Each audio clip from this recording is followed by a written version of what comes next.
நமஸ்காரம். அன்பிற்கும் அபிமானத்திற்கும் வித்யாபுத்திர வியாராஜா குளத்தூர் பேசுகிறேன். ஸ்ரீ மாத்ரே நமக. இதனுடைய 830வது வீடியோ. நேற்று எதுவும் நான் பதிவிட முடியல. நேற்று திடீர்னு உடல்நிலை சரியில்லாமல் போயிடுத்து. நான் பூஜை கூட பண்ணல. நேற்று என் பொண்ணு தான் பண்ணேன். வரலட்சுமி நோம்னா சரி அவளுக்கு உரிய நாள் சொல்லிட்டு அவளுக்கு கொடுத்துட்டாங்க. இன்றைக்கி இந்த நகாலம் கொஞ்சம் ஓரளவுக்கு எழுந்து நடமாட முடிஞ்சது. காத்தால் எழுந்து குளிச்சு கிழிச்சு இதெல்லாம் பண்ணி இந்த அவனியா விட்டோம் இல்லையா, நாங்கள் வேதம் சரி இதெல்லாம் முடிஞ்சது. சரி சாயந்தரம் அப்படியாவது முடிஞ்சது. என்னை பார்க்கறது டெல்லியிலே யாராவது வந்திருந்தார், ராமசாமின்னு சொல்லிட்டு ஒரு பெண்மணி கூட வந்திருந்தேன். அவள் ஊட்டியில் வந்திருந்தேன். அவள்லாம் பேசி முடிச்சுட்டு சரி இன்றைக்கி பதிவு பண்ணிடணும் உட்காந்தேன் நான். இன்றைக்கி என்ன பேசலான்னு சொல்லும்போது, அம்பாளுடைய அழுக்கடாட்சம் பெற்ற கவிஞர் கவிச்சக்கரவர்த்தின்னு பேருடைய கம்பர். இந்த கம்ப நாட்டு ஆழ்வாரை பற்றி பேசலான்ட்டு ஆழ்வார் அந்தஸ்து கொடுத்த அவருக்கு வைஷ்ணவத்தில் கம்பர் தன்னோட ராமாயண காவியத்தை அரங்கேற்றும் போது ஸ்ரீரங்கத்தில் இருக்கிற நரசிம்மரே சிரிச்சார். கோபுரத்துலேருந்து வாயை விட்டு சிரிச்சாராம். இதெல்லாம் நம்பணும். நம்ம இந்த தமிழ்நாட்டில் இதெல்லாம் நடந்திருக்கு. இப்போ கம்பரோட சரிதத்துக்கு போகிறோம். Computer subject. இப்போ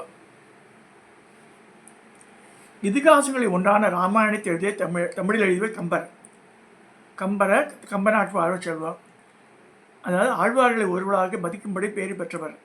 அன்னை துர்கா பரமேஸ்வரியுடன் மிகுந்த ஈடுபாடு கொண்டவர். இதனால் இவருக்கு துர்காதேவியின் அருளும் கூடவே மகா சரஸ்வதியின் அருளும் கிடைச்சது. வினோத மஞ்சரி ஒரு நூல். அந்த நூலில் கம்பர் சரஸ்வதியை அருள் செய்வர் என்பது அவர் வாழ்க்கையில் நடந்த பல சம்பவங்களை சொல்லியிருக்கு. அது நிறைய பேருக்கு தெரியாது. அதனால தான் இன்றைக்கி இந்த டாபிக் எடுத்துட்டேன். நான் 1-2 இன்சிடென்ட் தெரியும். நிறைய இன்சிடென்ட் எனக்கே நான் இந்த புக்கை படித்தப்போ தான் தெரிஞ்சிருந்தேன். நான் ஒரு சமயம் பெரும் மழை பெய்ததால் கம்பரின் கூரை வேய்ந்த வீட்டில் கிற்றுக்கள் காற்றில் அடித்து செல்லப்பட்டன. நாளடைவில் கம்பரால் எதுவும் செய்ய முடியாத நிலையில் துர்காதேவியை சோஸ்திரத்தை கொண்டே தூங்கிவிட்டார். காலையில் எழுந்து பார்த்த கம்பருக்கு ஆச்சரியம். வீட்டு கூரை முழுவதும் நெற்கதிர்களால் மூடப்படிருந்தது. நெற்கதிர்களால் வேயப்பட்ட ஊர் தான் கதிராமங்கலம். கதிராமங்கலத்தை வனதுர்கான்னு சொல்கிறோம் இல்லையா, அந்த அம்பாளை இதில் வயல்வெளி இருக்கிற அந்த நெற்கதிர்களை அவர் வீட்டு கூரையாக போட்டு கொடுத்துட்டார். ஸோ கதிர் வேய்ந்த மங்கலம், கதிராமங்கலம். நாகை மாவட்டத்தில் உள்ள குத்தாலத்துக்கு அருகில் உள்ளது இந்த சிற்றூர். ஊரில் தான் கம்பர் வெளிப்பட்ட வனதுர்க்கை குடிகொண்டிருக்கிறாள். இந்த துர்க்கையை பிரிகண்ட முனிவர் வெளிப்பட்டு வந்தார். அவள் அருளால் பெயர் பெற்றார். கம்பரோட சமகாலத்தில் வாழ்ந்த ஒட்டக்கூத்தருடன் நல்ல கவிஞர், ஆனால் சிறிது கர்வம் உள்ளவர். இருவரும் தஞ்சைக்கரையில் கூத்தனூரில் கோவில் கொண்டுள்ள சரஸ்வதியிடம் நீங்காத பக்தி கொண்டவர்கள். ஒட்டக்கூத்தருக்கு சரஸ்வதி குடிகொண்டிருக்கும் கூத்தனூரில் கொடுத்தாள். 2ஆம் ராஜராஜ சோழன் அவன் பெயரிலேயே அது கூத்தனூர் ஆயிற்று. ஒட்டக்கூத்தர் வச்சிருந்த கூத்தனூர் பேர் வந்துட்டு. சரஸ்வதி கடாட்சத்தால் கவியாற்றன் திறமை பெற்ற கம்பர் கவிஞர்களே முதன்மையாக போற்றப்படுகிறார். இவருடைய கம்பராமாயண அரங்கேற்றின் போது ஓரிடத்தில் துளி என்பதை குறிக்க துமி என்ற சொல்லை கையாண்டிருந்தார். இந்த சொல் தமிழ் இல்லை என்றும் அதனால் அதை பயன்படுத்தக்கூடாது என்று புலவர்கள் ஆட்சேபித்தனர். கம்பரின் புலமையை உலகுக்கு ஏற்படுத்த சரஸ்வதி திருவுள்ளம் கொண்டார். ஒரு நாள் கம்பர் மற்றும் ஒட்டக்கூத்தருடன் அரசன் பேசிக்கொண்டிருக்கடி இடையர் வீதி வழியே சென்றான். அவனுக்கு தாகம் ஏற்படவே எல்லோரும் அருகிலுள்ள குடிசைக்கு சென்றனர். அங்கு வயதான பெண்மணி தயிர் கடைந்து கொண்டிருந்தாள். அவரிடம் அருந்த நீர் கேட்பதற்காக அருகில் சென்றபோது, தும்மி மேலே தெரிச்சு விடப் போகிறது, தூரை செல்லுங்கள், சற்று விலகிறீர்கள் என்று சொன்னார். உடனே அரசன் துமி என்ற சொல் அப்படின்னா என்ன கேட்ட துளி என்று சொன்னார். துமி என்றால் ஒரு துளி, ஒரு சிறு துளி. இது கூட புலவர்களுக்கு தெரியவில்லையா என்று கேட்டால் இந்த பெண்மணி. மேலும் தாங்கள் சிறு துளியை துமி என்று தான் கூறுவோம் என்றாள் அவள். அவர்களுக்கு தண்ணீரை கொண்டு வந்து உள்ளே சென்ற அந்த பெண்மணி மாயமாய் மறந்து விட்டாள். அடுத்த நிமிடம் அங்கு குடிசை இல்லை, தயிர்பானை இல்லை, பெண்மணியும் இல்லை. கம்பரின் பொருட்டு அங்கு தங்களுக்கு புல்விளக்கம் சொன்ன சரஸ்வதி தேவி என்பதை அரசன் உணர்ந்தான். கம்பரின் பெருமையை உணர்ந்து அது முதல் கம்பரை ஆருயிர் தோழனானான். கம்பரை அவர் தோழனாக்கினான் ராஜா. ஆனால் இவர் தோழமை மற்ற புலவர்களுக்கு பிடிக்கவில்லை. சரஸ்வதியின் அருள் பெற்ற கம்பர் சொல்லும் ஒவ்வொரு சொல்லும் அப்படியே பலித்தது. இதனால் மற்றவர்களுக்கு கம்பருக்கு மீது பொறாமை உண்டாய் இருவரையும் பிரிக்க சூழ்ச்சி செய்தனர். ஒருவனுக்கு ஒருத்தி என்பதில் மிகுந்த நம்பிக்கையை கொண்டவரை கம்பர். இதனாலே அரசரால் மிகவும் விருப்பப்பட்டவர். மற்ற பெண்மணிகளையும் விரும்புகிறார் கம்பர் என்று காட்டிவிட்டால் அரசனும் கம்பருக்கும் இடையே நல்ல பிரிவு உண்டாக்கிடலாம் என்று பிளான் பண்ணுறார் புலவர்கள்லாம். கம்பரிடம் நயமாக பேசி தாசி பொன்னிக்கு நான் அடிமை என்று எழுதி கையெழுத்திட வைத்தனர். தாசி பொன்னி என்றால் அன்னை மகாலட்சுமி என்ற பொருளில் கம்பரும் கையெழுத்திட அதை கொண்டு போய் பிரிவினைக்கு வித்திட்டு விட்டனர். ஒழுக்க சீரான தம்மை காட்டிக்கொண்ட கம்பர் இவ்வாறு இருக்கிறாரே என்று மனம் தந்த மன்னன் கம்பரை ஒதுக்க தொடங்கினார். இப்போ இந்த நேரத்தில் கம்பர் எப்படி இருக்கான்னு பார்க்கணும், நம்ம அது பார்த்துக்கலாம். கவி சக்கரவர்த்தி கம்பருடைய தோற்றம் அது. இவருடைய சமாதி நாட்டரசன் கோட்டை என்ற இடத்துல இருக்கு.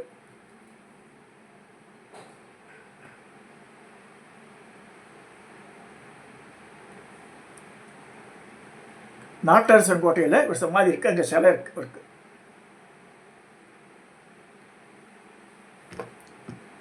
ஸோ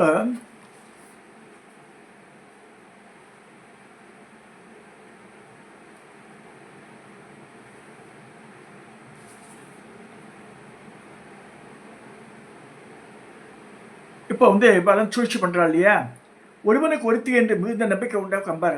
இதனாலே அரசரால் விரும்பப்பட்டவர். மற்ற பெண்களையும் விரும்புகிறார் என்ற கம்பரை காட்டிவிட்டாலும் அரசனுக்கும் கம்பருக்கும் இடையே பிரிவை உண்டாக்கி விடலாம் சொல்லி தாசி பொன்னிக்கு நான் அடிமை என்று எழுதி கையெழுத்து வைத்தனர். தாசி பொன்னி என்பது மகாலட்சுமி என்ற பொருளை கம்பரும் கையெழுத்திட அந்த ஓலையை கொண்டு பிரிவினைக்கு வித்திட்டு விட்டனர். ஒழுக்க சீலா தம்மை காட்டிக்கொண்ட கம்பர் இவ்வாறு இருக்கிறார் என்ற இந்த மன்னன் கம்பரை ஒதுக்க தொடங்கினார். இதனால் மனமுடைந்த கம்பர் நித்தமும் வணங்கி வரும் ஸ்ரீ சரஸ்வதி தேவியின் சிலையையும் எடுத்துக்கொண்டு சோழ நாட்டிலிருந்து சேர நாட்டுக்கு போயிடுறார். இது தெரியாது நிறைய பேருக்கு. செல்லும் வழியில் கையில் உள்ள பொருட்களையெல்லாம் கரைந்துவிட எதிர்ப்பட்டவர்களும் உதவியை கோரினார். வழியில் சந்தித்த பலரும் அவருக்கு உதவி செய்ய முன்வரவில்லை. ஆனால் நிலத்தை உழுது கொண்டிருந்த உழவன் கம்பரை பார்த்து மிகவும் பரிதபித்து அவர் கம்பர் என்பதை அறியாமலேயே தான் உண்ண கொண்டு வந்த ஆகாரத்தை அவர் கழித்து மகிழ்ந்தான். உழவன் தான் உழவு தொழிலை தொடரும் போது வயலிலிருந்து அவனுக்கு மிகுந்த ஆச்சரியம் தக்க வகையில் புதையல் ஒன்று கிடைத்தது. இதற்கு காரணம் கம்பரே என்று கருதி தன் இல்லத்திற்கு அழைத்து சென்று மரியாதை செய்து அனுப்பினான். கால்நடையாக செல்லும் வழியில் ஒரு பெண்மணி தன் வீட்டு சுவரை கட்டும் பணியில் ஈடுபட்டு போய் கண்டார். ஆனால் கட்ட இடிஞ்சு விழுந்துதான். அதை தடுக்க அன்னையை துதிக்க அதிலிருந்து கட்டு ஆவிகள் நீங்கின. சுவர் இடிப்பது நின்றது. கம்பரை வாழ்த்தி அனுப்பினாள் அந்த பெண். இவ்வாறாக வெளியில் சந்தித்த மக்களுக்கு இயன்ற உதவி செய்து கம்பர் சேர நாட்டை அடைந்தார். சேர நாட்டு மன்னனிடம் தான் கம்பர் என்று சொன்னாமல் கம்பர் வீட்டில் அவருக்கு வெற்றியை மடித்து தருபவன் என்று சொல்லிவிட்டார். தனக்கும் கவி பாடத் தெரியும் என்று கூறி அவரின் நட்பை பெற்றார். சேர நாட்டு மன்னன் கம்பர் மேல் மிகுந்த மரியாதையும் அன்பும் வைத்திருந்தார். இதை கண்டு பொறாமையுள்ள புலவர்கள் சிலர் மன்னர் என்று கம்பரை பிரிக்க நினைனர். கம்பரை நாவித குலத்தை சேர்ந்தவர் என்று சேர மன்னரை உணர் செய்ய ஒரு ஏற்பாடு செய்து கம்பரிய சகோதரனாக ஒரு நாவிதனை மன்னரிடம் அறிமுகம் செய்தனர். கம்பர் தான் இனத்தை சேர்ந்தவராக மன்னன் நம்ப தொடங்கினான். ஆனால் அதில் வெளியே காட்டிக் கொள்ளவில்லை. மன்னன் கம்பரின் அறிவுத்திறனை கண்டு வியக்காத நாள் இல்லை. ஒரு சமயம் அரசனின் அருகில் அமர்ந்து கம்பராமாயண சொற்பு கேட்கும்போது சொற்பொழிவு நடுவில் கம்பர் வருந்தி அழுத்ததை மன்னன் கவனித்து அதற்கு காரணம் கேட்டான். அதுக்கு கம்பராமாயணத்தில் கம்பர் சொல்லும் விளக்கத்திற்கு எதிரடியான விளக்கத்தை கேட்டதால் தாம் வருந்தியதாக சொன்னார். அதற்கு சரியான பொருளையும் சொன்னார். இதை கேட்ட மன்னன் இப்பேற்பட்ட புலமை உடையவரை முடித்திருத்தும் நாவிதர இடத்தை சேர்ந்தவர் என்று நம்ப தயாராக இல்லை.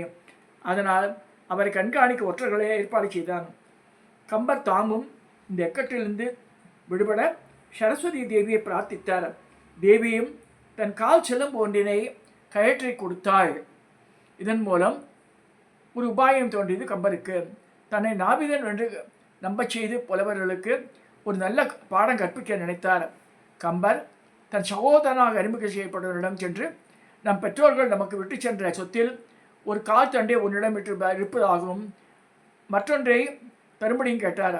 இம்மாதிரி தண்டை கொலுசிய தருணம் இல்லை என்று அவன் சொல்ல வாய் சண்டை வெளிப்பட்டது. அரசின் காவலாளிகள் இருவரையும் அரசவைக்கு அழைத்துச் சென்றனர். அங்கு கம்பர் உண்மையில் இவனின் தமையன் இல்லை இருந்தால் எங்கள் பெற்றோர் விட்டு சென்ற மற்றொரு கால் சண்டையை எடுத்து வர சொல்லி அரசனை வேண்ட, அப்போது அந்த நாவிதன் உண்மையிலேயே நான் இவ்வாறு நடந்திருக்க அரசவையில் இந்த புலவர்களை காரணம், அமைச்சர்களை காரணம் என்று கூறினான். அரசவையில் இந்த புலவர்கள் அனைவரும் வெட்கி தலை குனிந்தனர். மன்னரும் கற்றறிந்த புலவர்கள் இவ்வாறு நடந்து கொள்வதற்கு வேண்டிய வருந்தினார். கம்பர் மேல் அவருக்கு இன்னும் மதிப்பு கூடிற்று. ஆனால் அரசருக்கு மட்டும் ஒன்று விளங்கவில்லை. கம்பரிடமே தன் கேள்விக்கு பதிலை கேட்டறிந்தார். அது வேறொன்றும் இல்லை. கம்பரின் கையில் இருந்த தண்டைக்கு மிகவும் அழகாக இருந்தது. அது யாருடையதாக இருக்கும் என்று அவரை கேட்க, இதற்கும் பதிலளிக்க கம்பர் தன்னை அறியாமலேயே அந்த தண்டை அம்பா சரஸ்வதியின் திருப்பாதங்களை சேர்ந்தது என்றும் அதனை பெற்றுக்கொள்ள அம்பாளை நேரில் வருவாள் என்றும் கூறிவிட்டார்.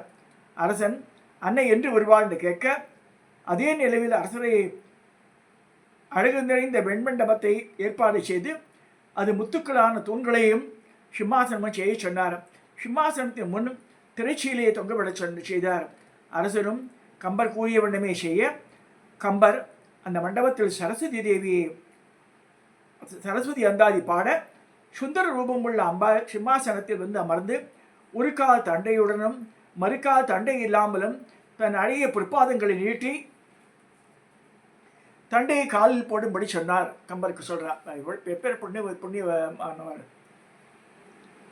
கம்பரும் அவ்வண்ணமே செய்ய நினைக்கும் போது மெய்சிலுக்கும் அல்லவா. இதை கண்ட அரசருக்கு எவ்வளவு ஆனந்தம். மன்னர் இந்த தண்டை சரஸ்வதி தேவியுடையது என்பதை உடனே புரிந்து கொண்டார். கம்பர் எப்பேற்பட்ட ஞானசீலராக இருந்தால் சரஸ்வதி அம்பாள் நேரில் பிரத்யட்சமாகியிருப்பாள் என்று நினைத்து பார்த்து ஆனந்தப்பட்டு அவரை நண்பராக அடைந்ததற்கு குறித்து மிகவும் பெருமைப்பட்டார். தன் முடிவு காலம் நெருங்குவதை கம்பர் உணர்ந்து சேர மன்னனிடம் தன்னிடம் உள்ள சரஸ்வதி தேவிக்கு கோவில் கட்டி வருடந்தோறும் நவராத்திரி தீபம் நடக்க வேண்டும் என்று கேட்டுக்கொண்டார். அச்சிலையை சேரமன்னுக்கு அன்பளிப்பாக அளித்தார். சேரமன்னரும் கம்பருக்கு அவ்வாறுக்கு செய்வதாக உறுதியளித்தார். அப்போது தமிழ்நாட்டில் உள்ள பத்மநாபபுரத்தில் சேரரின் தலைநகர் இருந்தது. பின்னர் மகாராஜா சுவாதி திருநாள் காலத்தில் திருவனந்தபுரம் மாறியது. அதனால் ஒவ்வொரு வருடமும் மேலதாளத்துடன் பத்மநாபபுரத்திலிருந்து சரஸ்வதியின் சிலை யானை மீது ஏற்றி ஊர்வலமாக திருவனந்தபுரம் கொண்டு வர செல்லப்பட்டு நவராத்திரி உற்சவம் இன்று வரை நடைபெற்று வருகிறது. இதை நவராத்திரியின் போது முதல் 3 நாட்கள் சரஸ்வதி தேவிக்கும், அடுத்த 3 நாட்கள் லட்சுமிக்கும், இறுதி 3 நாட்கள் துர்கா தேவிக்கும் பூஜைகள் செய்யப்படுகின்றன. இன்று வரையில் திருவாங்கூர் மன்னரின் வம்சாவளியினர் இந்த வைபவத்தை சிறப்பாக செய்து வருகின்றனர் இப்படின்னு சொல்லப்படுறது. என்ன கம்பநாட்டு ஆழ்வார் நிறைய விஷயங்கள் இருக்குது. குலோத்தங்க சோழனும் அந்த மாதிரி அம்பிகாபதி இது பண்ணிடுறான். அம்பிகா இதில் கீழம்பின்னு ஒரு இடம் காஞ்சிபுரம் பக்கத்தில், அங்கே வாசிச்சிருக்கா கம்பர். ஸோ குலோத்தங்கன் அவன் தானே அம்பிகாபதியை கொலை பண்ணுறான். ஸோ அங்கே இருக்கும்போது அது மாதிரி சில இதுவான இடர்பாடுகள்லாம் லைஃப்பில் வருது இருக்குது. பட் இருந்தாலும் அம்பாள் மேலே அவருக்கு அதீதப்பட்டு இந்த அம்பிகாபதி இருக்கும்போது இந்த கொட்டிக்கிழங்கு வித்தின் போராக்க அழிவை சொல்லிடுறாரு. ஏன்னா இவன் அமராவதியை பற்றி பார்த்து பாடும்போது எடுத்தடி வைக்க வெய்த்தடி வகை எடுத்தடி கொப்பளிக்கான்னு பாடிடுறான். அதை ஒட்டக்கூத்தர் போட்டு கொடுத்துட்றாரு. சரி, அப்போ அந்த மாதிரி யாரை பார்த்து பாடினான்னு சொல்லும்போது ரோட்டில் ஊற்றி கொட்டி கிழங்கு விற்றுன்னு போகிறான்பொழுது ரோட்டை போய் கூட்டின்னு வாங்குவான்றான். அங்கே காவலாளிகள் போய் விடும்போது ஒரு கடைவி விற்றுன்னு போகிறான். வேகாத வெயிலில் கொட்டிக்கிழங்குன்ட்டு அதை அப்புறம் கூப்பிட்டு அவளுக்கு உண்டான காசை கொடுத்து அந்த குழந்தை வாங்கிறார். கொட்டக்கூத்தரோட கொட்டை அடங்கிறது மாதிரி பல சமயத்தில் சரஸ்வதி தேவி அவரை காப்பாற்றுறான்னு சொல்லப்பட்டு வருது. அப்பேற்பட்ட கம்பருடைய நினைவாக இந்த பதிவை நான் பண்ணுறேன். அதாவது எப்பேற்பட்ட மகான்கள் அவளாக இருந்திருக்கா நம்ம தமிழ்நாட்டில், அதை பற்றி நம்ம we should be happy about it, we should be proud of it. இந்த காளிதாசன் ஒருத்தன் தான் அங்கே இருந்தான், இங்கே நார்த் இந்தியாவில். பட் இங்கே பார்க்கும்போது நல்லா ஆந்திர பிரதேஷ்லேயும் கவிகள் இருந்திருக்கா, தமிழ்நாட்டில் பெரிய பெரிய கவிகள்லாம் இருந்திருக்கா. அதெல்லாம் ஒத்துக்கணும் ரொம்ப. இதை சொல்லி இந்த பதிவை நான் நிறைவு செய்கிறேன். சப்ஸ்கிரைப் பண்ணுங்க, ஷேர் பண்ணுங்க, லைக் பண்ணுங்க.